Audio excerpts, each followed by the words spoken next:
Sejarah kedatangan masyarakat Islam di Australia telah lama bermula.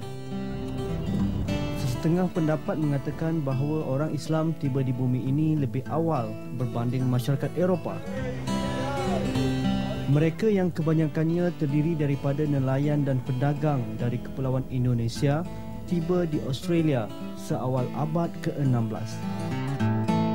Bagaimanapun, sejarah kehadiran masyarakat Islam di Australia secara jelasnya bermula dengan ketibaan penunggang unta dari Afghanistan pada tahun 1800 bagi membantu penjelajah Eropah meneroka pendalaman benua itu. Australia, sebuah negara yang memiliki kepelbagaian etnik, agama dan budaya. Negara ini telah sekian lama menjadi rumah baru bagi sebagian besar umat Islam yang telah berhijrah ke sini dari negara asal masing-masing.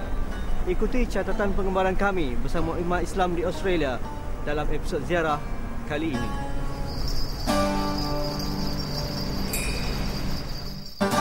Hari ini, kehadiran masyarakat Islam semakin dirasai dan berdasarkan bancian Jabatan Perdagangan dan Hubungan Luar Australia pada tahun 2001 dianggarkan lebih 281,000 masyarakat Islam kini bertebaran di bumi Australia. Dengan angka ini, Australia merujuk dirinya satu-satunya negara di dunia yang menerima kaum pendatang dari seluruh pelosok benua yang berbeza latar belakang, agama, budaya dan keturunan. Well, at the moment, it's an honour to be a Muslim Australian. Many Muslims obviously have arrived from many different countries, maybe because obviously some war strategies and problems that they've had in their countries. Some had a political problem, some had famine and things like this. So many people have come here and they found a beautiful place, for example. And we as Muslims are proud, as I said, to be Australian Muslims. And we're obviously our objective is to convey the message of Allah subhanahu wa ta'ala, because this will help us, first of all, observe our religion, first of all, and second of all, because it's a trust that God has bestowed upon us, and it is a duty upon us to convey this message to non-Muslims, alhamdulillah.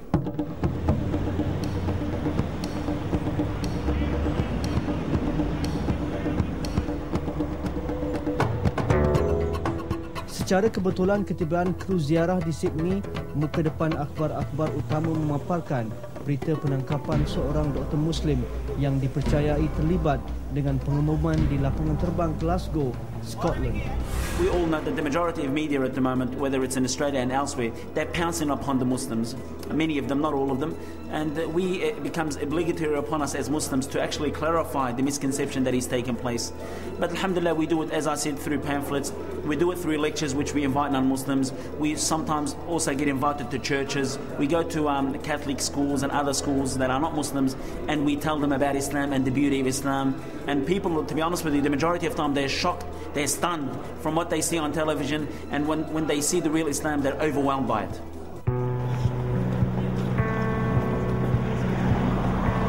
Sikap prejudis terhadap umat Islam bukanlah perkara baru di Australia. Sejak peristiwa 11 September dan rentetannya, selepas itu Islam dilihat sebagai ancaman kepada cara hidup masyarakat di sini. Untuk mendapat gambaran sebenar bagaimana keadaan umat Islam di Australia hari ini, kami sempat bertemu seorang aktivis Islam yang disegani di Sydney, Nada Ruth. Nada Ruth berkongsi cerita bagaimana kesukaran golongan pendatang ini menyesuaikan diri dengan hidup baru yang disulitkan lagi dengan tragedi di negara asal dan pada masa yang sama trauma hidup berhijrah. Because Muslims in the beginning of the 70s began to grow, their religious needs had to be also attended to, similar to what you would say Islamic requirements for burial, for example, Islamic requirement for marriage, for divorce, for all teaching Islam in public schools, the establishment of mosques. This became the main preoccupation of a peak body like the Islamic Council to help become the link between the government and the community, so that people coming to Australia from very diverse background are able to settle effectively because their basic Islamic needs have been catered for.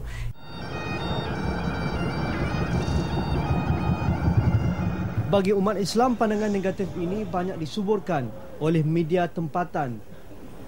Media seringkali mengaitkan Islam dengan keganasan, malah turut mencanangkan bahawa Islam itu jumud penindasan terhadap wanita, lapuk dan fanatik. We respond to issues in the media. So if there is a big issue, obviously all eyes are on the Muslim community to respond.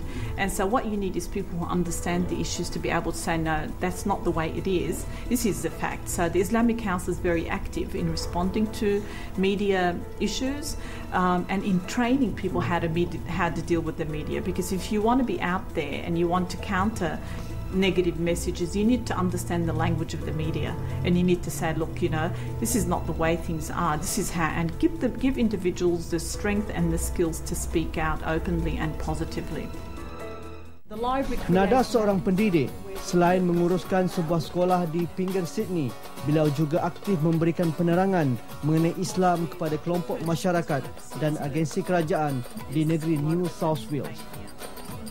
Majlis Islam New South Wales yang diwakili oleh Nada merupakan salah sebuah pertubuhan Islam yang terbesar di Australia yang menjaga hal ehwal orang Islam yang telah ditubuhkan pada 1976.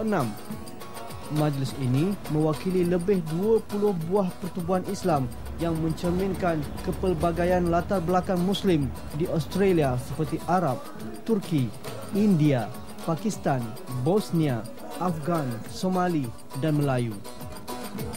Hari ini umat Islam Australia, terutamanya golongan muda, memperolehi pendidikan tinggi dan mereka mula mengambil berat tentang nasib umat Islam di sini dan semakin komited kepada ajaran Islam itu sendiri.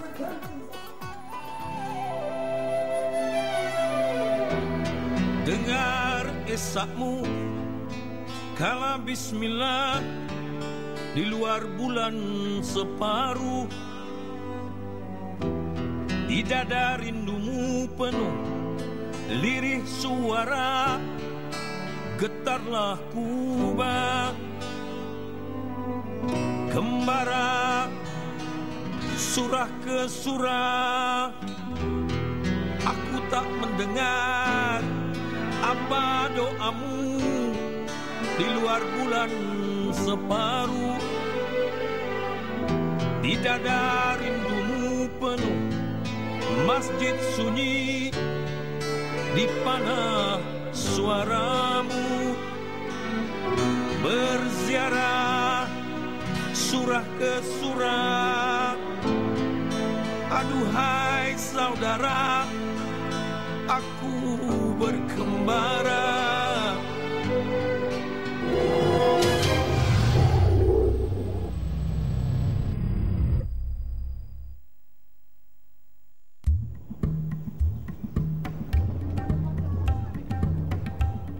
Australia sebuah negara liberal yang dihuni oleh ramai pendatang asing atau imigran yang memiliki lebih 200 jenis bahasa pertuturan.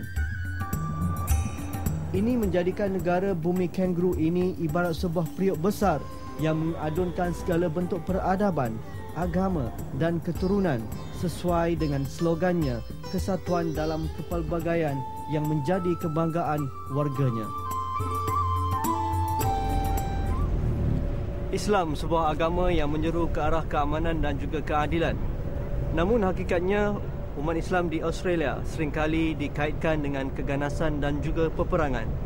Inilah dilema besar yang terpaksa mereka hadapi pada hari ini. Namun kebelakangan ini fenomena Islamofobia yang dicanangkan oleh media barat dan pelbagai tekanan lain dengan alasan memerangi keganasan gagal untuk meruntuhkan akidah umat Islam. Malah statistik terkini menunjukkan semakin ramai warga kulit putih, iaitu penduduk tempatan, yang ingin mendalami dan mengetahui mengenai ajaran Islam. Most people that convert to Islam are women. 3 out of 4 are women. Especially when in this society a lot of people tout Islam as a backward religion when it comes to women's rights. Yet women discover that they have the only rights in the world that they have are through Islam. So alhamdulillah, a lot of them grasp the deen and become Muslims. United Muslims of Australia atau ringkasnya UMA, sebuah pertubuhan yang aktif menjalankan kerja penerangan dan menyampaikan dakwah Islam kepada komuniti tempatan. UMA, brother, basically started about 6 years ago as a group of brothers in Lakimba Masjid, which is the local masjid in the area and probably the biggest masjid in Australia. to fill in a void that was apparent in our society with regards to helping the youth. And as part of that, some of the services that came out were sisterhood services, like providing social activities and educational activities for sisters. And also we wanted to cater for the new Muslims in our society as well, which there was a huge vacuum. Di samping itu juga, UMA membentuk sayap pertubuhan ini yang khusus untuk memberi tumpuan kepada kerja-kerja dakwah kepada non-Muslim dan saudara baru yang dinamakan Australian New Muslim Association atau ANMA. Kru ziarah sempat meninjau aktiviti yang dijalankan di Ummah Center di Croydon Street, Lakemba, Sydney. Pusat ini menjadi nadi kepada aktiviti dakwah ANMA dan UMA, antaranya syarahan awam, dialog antara agama, forum antara saudara baru dengan bukan Islam, kelas Al-Quran dan banyak lagi. Recently, after Egypt, when I was listening from the hotel, I was on the top of the top floor, and I was listening at the Muezzin, are playing for the prayer. It just happened again. I've been to Egypt 30 years ago. I was back like last 3 months ago. It happened again, and then I said to myself, this is what I want to know more, because that's always the Arabic world interests me. Always the way they pray interests me. I never practice, but I was always interested by that, not knowing at all anything. Malah mereka juga mempunyai sebuah gimnasium bagi memberi peluang ahlinya beriadah dalam pada masa yang sama menyediakan sebuah tempat yang sesuai untuk para remaja berkumpul dan menghabiskan masa yang terluang dengan cara yang bermanfaat. We try to show them how Islam is about. We try to be as good Muslims as we can be, and then usually their perceptions fade away.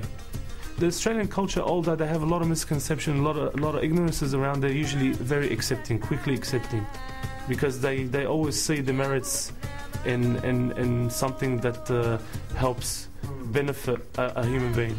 Kesungguhan ANMA dan UMA menjalankan usaha dakwah merupakan sebahagian inisiatif pertubuhan Islam di sini untuk membawa mesej Islam yang sebenarnya dan menunjukkan Islam itu agama yang menentang keganasan dan tidak sekali-kali menyokong dalam apa jua cara sekalipun. Remember, my brothers and sisters in Islam, repentance is one of the greatest worships, as Allah subhanahu wa ta'ala had created the children of Adam open to sins.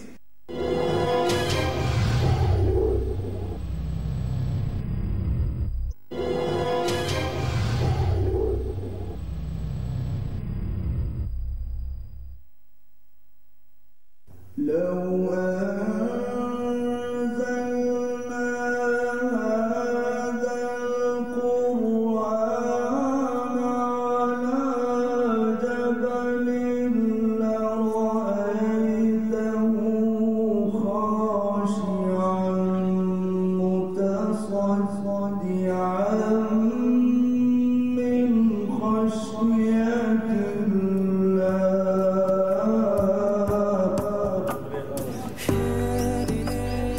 Hari ini umat Islam di Australia bukan sahaja menghadapi dilema memperjuangkan hak mereka sebagai kelompok minoriti, malah mereka juga terpaksa berhadapan dengan segelintir pihak yang sentiasa memainkan sentimen kebencian dan kemarahan terhadap umat Islam.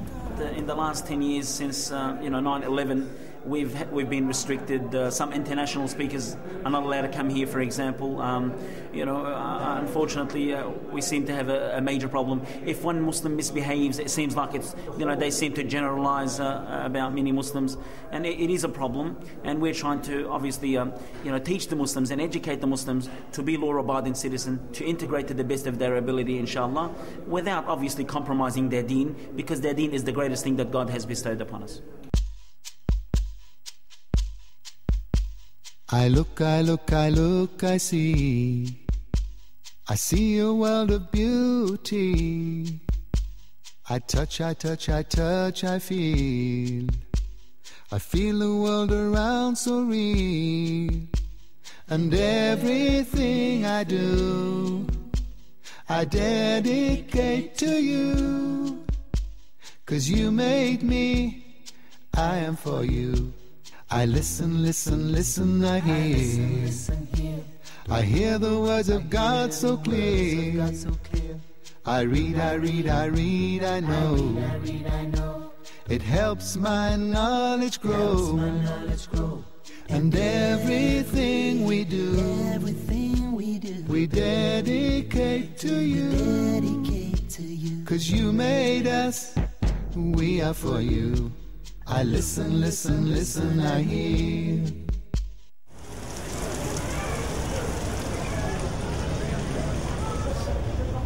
Situasi ini perlu diberi perhatian serius oleh pertubuhan-pertubuhan dan pemimpin Islam di Australia bagi membawa isu ini kepada pihak berkenaan dan membetulkan kesilapan. I think one of the most challenging aspects of becoming, when I was mayor, was trying to explain to people what Islam and what Muslims are all about. Exactly. People had a lot of misconceptions about Islam and especially about Muslims. And people would say to me, "Oh, are you Muslim? But you don't have a beard." So people would talk like that to me because their theory of what a Muslim is was, in their mindset. Mr. Adam, seorang ahli politik yang berpengalaman berdarah Turki dan beliau pernah menjadi Datuk Bandar Majlis Bandaraya Hume. Beliau melihat masalah yang dihadapi umat Islam hari ini bukanlah sesuatu yang baru. And today, if we look in Australia, the Muslims are misrepresented constantly, but we don't have the power base or the lobbying system to try and alleviate that misrepresentation. There is a lot of tension now between Muslims and non-Muslims because Muslims don't understand non-Muslims and non-Muslims don't know anything about Muslims. And so for rumours, they become reality. So if they mix together, all these rumours will dissipate.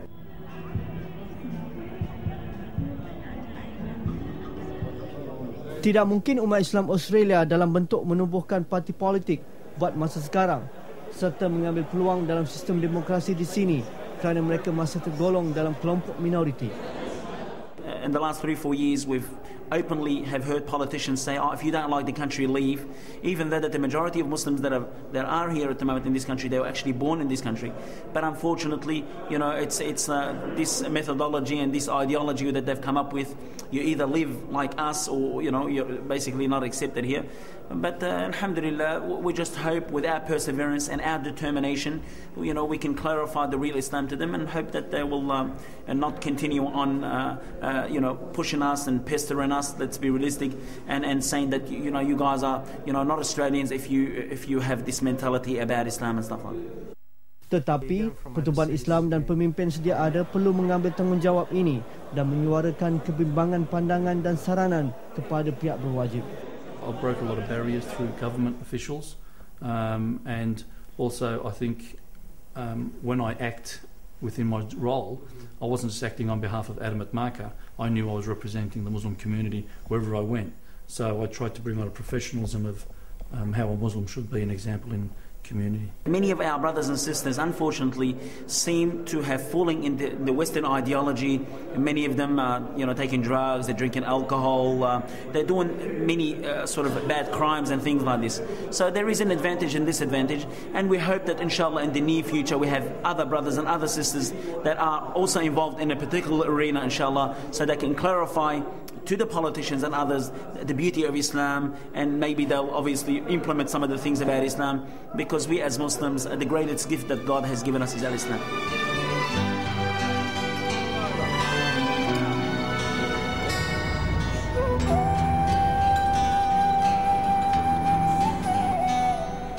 Akhirnya, umat Islam di sini wajar diiktiraf sebagai sebahagian dari warga Australia tanpa sebarang prasangka, serta berpeluang melibatkan diri dalam bidang penting seperti politik, media, ekonomi dan bersaing dengan kaum lain secara sihat.